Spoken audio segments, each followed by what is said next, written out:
Hello everybody and welcome to the next race review in the 2022 British Touring Car Championship. Now, we've just had Croft. As always, I have Ben alongside me. Say hello. Hello. Yep, so we're going to be covering the Croft race meeting that has just happened this past weekend. Just a few things to know before we do get into this. First and foremost, as always, the playlist for all the videos and all the race reviews that we do will be down in the description. I was actually there in person on race day myself, so I got to actually see some of this action firsthand, which was quite good. And a special quick mention goes out to the Scottish person that may be listening to this back right now. If he's listening to this, thank you very much for being so kind and for allowing us to talk to you during the day. But without further ado, we'll kind of get into it. So, we had Carl, before the weekend began, we had Carl Boldley replacing Rick Parfitt Jr. this weekend due to him having other commitments. However, Boldley himself fell ill, so the car didn't even turn a wheel on race day, so that was unfortunate. And it also seems that during the entirety of this weekend, the front wheel and the rear wheel drive were fairly equally matched throughout all three races. So to jump into qualifying then, we had I believe it was 3 red flags. Adam Morgan brought out the first red flag within the first few minutes. He did get dug out of the gravel and was luckily allowed to take part in the session, however his time was disallowed. We had Dexter Patterson bringing out the second red flag. About the halfway point we had Cook coming into the pits with what looked like a broken rear suspension. And then on the third red flag was brought the session to an end. Supposedly it was to do with Michael Kreese, but we don't really know for certain. But in the end, it was Colin Turkington who took pole position from Dan Rowbottom and the other Dan Lloyd. Yeah, it was a time of a 1:21.468 from Rowbottom and Lloyd, who were 27 thousandths and 63 thousandths of a second, respectively, in second and third. So moving into race 1 then. So we saw a great start by Dan Lloyd, who jumped past Rowbottom into turn 1. And they took the lead from Turkington just a few corners later. Meanwhile, at the back, Shedden went out with damage to his front left suspension, which left him with him all to do for races 2 and 3 for the day. We saw Ollie Jackson retire on lap 2 due to him hitting the barriers, which brought out the safety car. During this time, we also learned that Jason Plato spun Adam Morgan around and dropped him down the order, along with Powell. When racing resumed, we had Tom Ingram trying to attack Dan Rowbottom, but it was to no avail as he held his ground. And from lap 10 onwards, we saw Turkington keep attacking Lloyd for the lead, with Rowbottom looking for a shot around the outside at the final hairpin before the start-finish line on several laps as well. Morgan, meanwhile, started to progress forward, with him taking Patterson on lap 11 for 22nd place. We had a frightening ordeal for Powell, who had his tyre come away from the alloy, and as such he had to pull off the circuit. Aaron Taylor-Smith went out on lap 13, which brought out safety car number 2. This was actually due to him spinning out and hitting the barrier. It did look though as though his right rear suspension snapped, which put him into the wall and out of the race. But with a little lap to go, we had several different battles going on. However, in the end, it was Dan Lloyd who took a great win for Accelerate Motorsport from Colin Turkington and Dan Rowbottom, who rounded out the podium. So your race 1 results were Dan Lloyd winning for the first time at Croft since I believe it was 4 or 5 years ago, from Colin Turkington and Dan Rowbottom in second and third. Then we had Tom Ingram in 4th, who also took home the fastest lap, followed by Jake Kill in 5th, Ash Sutton 6th, Rory Butcher in 7th, Aidan Moffat in 8th, George Gamble in 9th, and Tom Chilton, who rounded out the top 10. And with that being said, we're going to move on to race 2. So it's over to you, Ben. Yeah, so for race 2, Dan Lloyd leads, with Turkington really not far behind him going to the first corner. And then, not too long after that, a bit later into the lap, Ingram starts to go for it, and then he goes straight past Turkington before the end of the lap. Like, he just all of a sudden puts it on and just goes past him. It's quite nice for him to see. Shedden now starts making a good couple of places, and then by time of just on the start of lap 3, he's already worked his way up to 19th, and you can see him sort of figuring out where he's going to get through the rest of the field as well. Creasy then all of a sudden gets damage, and his front right wheel is like really fully bent over. So at this point, he's definitely well clean out of the race, and with tyre troubles, and it's not the worst really that you're going to say. And then on lap 4, James Gornall has an accident, and he goes straight off into the wall. Luckily, it doesn't seem to be a big hit, and he gets out, which is really good to see. It seems that his front left was badly damaged, and he went through the last 2 corners, which is a chicane, and he went straight through that at speed. So I don't know if he noticed or if he thought it was just something weird while under braking at that point in the circuit, and then went straight clean off and into the wall after that. This brings out the safety car, and then on this lap, you see that Creasy finally manages to sort of get his car back slowly to the pits.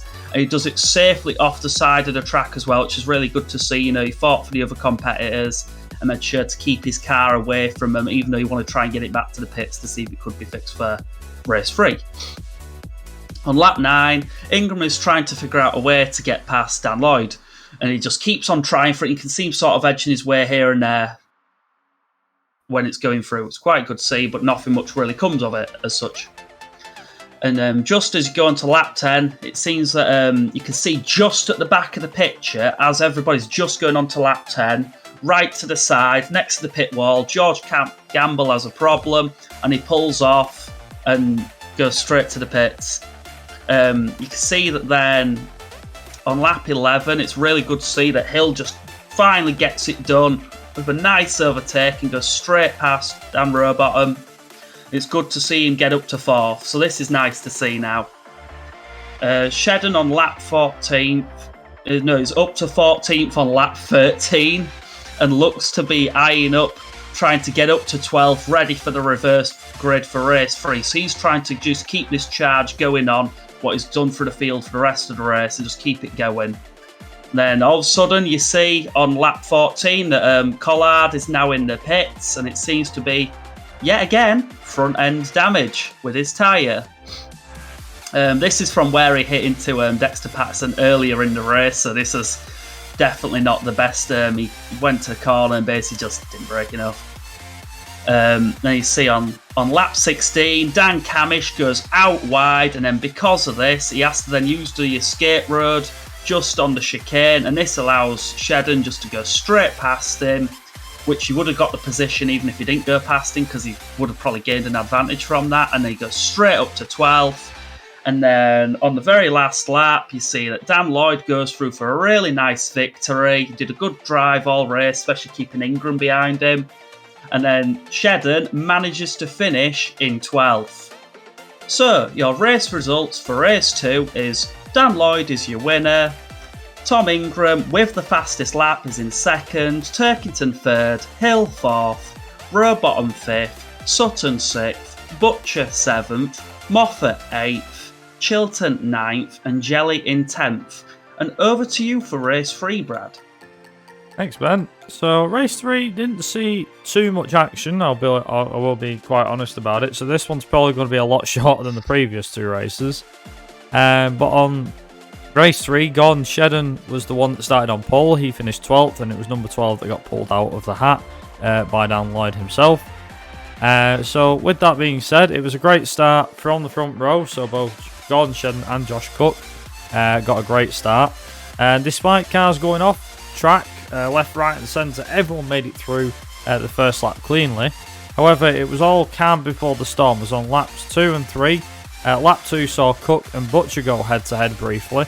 And then on lap 3, Tom Chilton and Ash Sutton came to blows at the first corner, with Sutton damaging his rear left suspension and dropping down the order. Lap 6 saw Moffat get a black and orange flag due to his bonnet flapping about due to earlier contact. He came in 1 lap later to fix the damage and was able to go right back out again. Will Powell got another puncture after a trip through the gravel into the first complex, although on replay it looks as though the tyre blew before he got to the corner. So it wasn't a case of the gravel giving him a puncture, he got a puncture and then went through the gravel. Shedden, meanwhile, controlled the race from lights to flag and easily held the fastest lap 2, despite Ash Sutton coming back out onto the track to try and wrestle it away from him. Rowbottom got overtook by both Ingram and Camish, and then dropped even further down the leaderboard as he got a rear left puncher which caused him to retire, which was going alright for Rowbottom until that last little bit. But despite everyone's best efforts to try and catch him, no one could stop Gordon Shedden from taking his 52nd British Touring Car career win, his first win of the season, with Josh Cook and Rory Butcher rounding out the podium. So your race 3 results look like this. Gordon Shedden was your winner along with the fastest lap. Josh Cook was second with Rory Butcher in third, Stephen Jelly fourth ahead of Hill and Turkington. Then we had Ingram in 7th, Camish 8th, Chilton in 9th, and Adam Morgan rounding out the top 10. So what does that do for the drivers' standings? Well, surprisingly, or should I say unsurprisingly, Ingram has took the lead back from Josh Cook in the Drivers' Championship, albeit by 3 points now. We've got Colin Turkington who's racing up behind in 3rd, while Ash Sutton is in a distant 4th, but still within a shot of the title. Jake Hill in 5th on 154, a good chunk of points for him during this weekend. Then we had Rory Butcher and Gordon Shedden in 6th and 7th, thanks to their great haul of points this weekend as well. Dan Lloyd also moves himself close to that pack as well, only 1 point behind Shedden now in 8th. 30 points ahead of Adam Morgan in 9th, with Dan Rowbottom still rounding out the top 10 with 90 points. So, Ben, who were your winners from the weekend? Bit of a weird one this weekend. I've got one main winner. I will give it credit to Shedden, because race 2, he really proved that while stuff's going on with like the bounce performance and all that, he's still managed to do it quite nice on race 2 and get through the field to get up to 12th, and then obviously it really paid off for race 3. Ingram did a good job. You know, he didn't manage to do anything stupid or too daft. I think he realised in race 2 it wasn't quite worth doing a good old classic Matt Neal and taking him and his teammate out. It was better to sort of let his teammate win, you know, and just try and go past him if he could have, or put a bit of pressure on him and get lucky with that. Turkington did the same job with a sort of similar sort of tactic of not going for it too hard either. So yeah, I'd sort of say Dan Lloyd, Gordon Shedden and Tom Ingram, because they all just basically, they did what they did. So it was good to see. Yeah, for me, I think it would be, again, I could agree with Dan Lloyd, definitely. I'm going to put Colin Turkington and also Jake Hill on that list. For me, simply because of the fact of, obviously, Dan Lloyd and Colin Turkington are both on there due to their horror smash that they had at Alton Park. So to come back from that and Turkington to get pole position, Lloyd to win 2 races, a good chunk of points for both of them. It's really great to see them both up there again after the horror smash that was 2 weeks ago at Alton Park. Accelerate Motorsports as a whole deserves a mention, I think, because they got 3 out of their 4 cars in the top 10 twice in a row in races 1 and 2, and they got 2 of their cars, with it being Ingram and Chilton, they got them into the top 10 in race 3, so good haul of points for that Accelerate team.